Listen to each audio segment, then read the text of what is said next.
gardens. They could have had time to put something up. Well, I was on the phone with SPCA the night previous, before it hit down. I was in it. And I was talking to SPCA and saying, yeah, it's coming. So, if they're short of resources, well, I guess that's where we are. But they did have time to call in for more from the time I was on the phone with Lorraine. at 10 All o'clock night, at actually.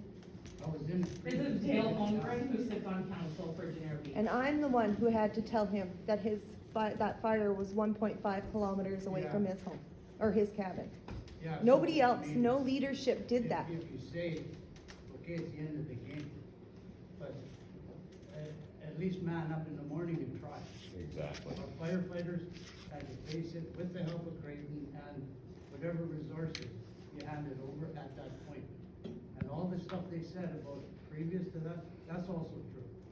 That we didn't get the resources, we didn't get the authorization for equipment. I had equipment taken from me on a dump fire that, sounds trivial in this, but a dump fire, we've had it, like, it smoldered for years.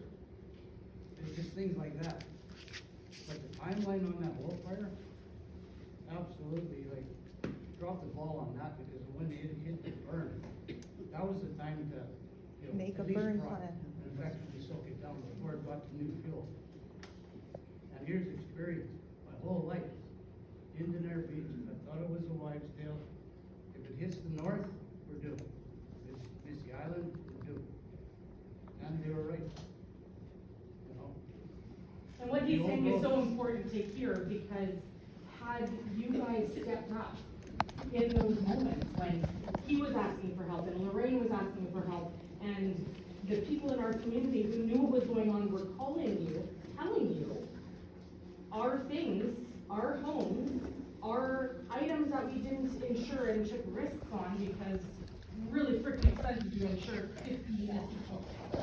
Those are all gone because you guys dropped the ball. So I slightly appreciate you saying, yeah, we messed up here and we messed up there, and yeah, we didn't get you guys funds after. And when are you stepping up? When are you going to step up for us in Genera Beach? What are we going to see? Yes, lives are the most important. We're through that. We're safe. Now we want to see action in the forms of funding, support systems, making sure this doesn't happen again. We want it in writing, and we want it fast. And we want accountability. Why don't we just go back? Like, I was 14 years old. They'd pick you up and take you out and put out hotspots in a remote area. Fire They towers. used to put out fires. Fire started to put them out. Now we watch, and through this process, we learned that, well, it's called values. There's nothing of value in there other than so many times.